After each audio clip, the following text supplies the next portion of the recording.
संगमनेरमध्ये गॅस दरवाढ आणि गॅस टंचाईच्या विरोधात काँग्रेस पक्षाच्या वतीने तीव्र आंदोलन करण्यात आले।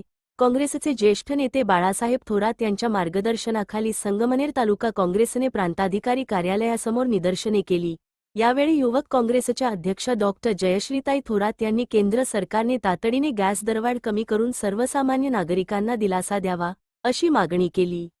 महागाईमुळे आणि गॅस टंचाईमुळे नागरिक त्रस्त झाले असून अनेक ठिकाणी गॅस मिळण्यासाठी रांगा लागत असल्याचे त्यांनी सांगितले। केंद्र सरकारच्या विरोधात आंदोलनकर्त्यांनी घोषणाबाजी करत निवेदन प्रांताधिकारी अरुण उंडे यांना देण्यात आले। सरकारकडे हा प्रश्न तातडीने पाठपुरावा करून सोडवण्याचे आश्वासन प्रांताधिकाऱ्यांनी दिले। Desk news Marathi.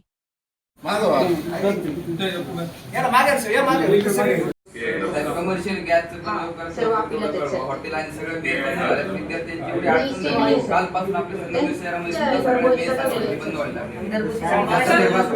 लवकरात लवकर शासनाकडे विनंती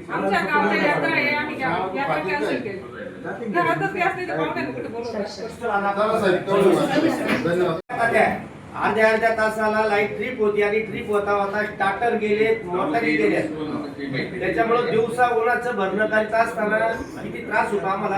8 तासाची 6 तासच लाईट गेली एक विनंती तुम्हाला, हे लाईट मी केलं सांगा। नाही लाईट आपण एक काम करतो, हे करा आता आपण सगळे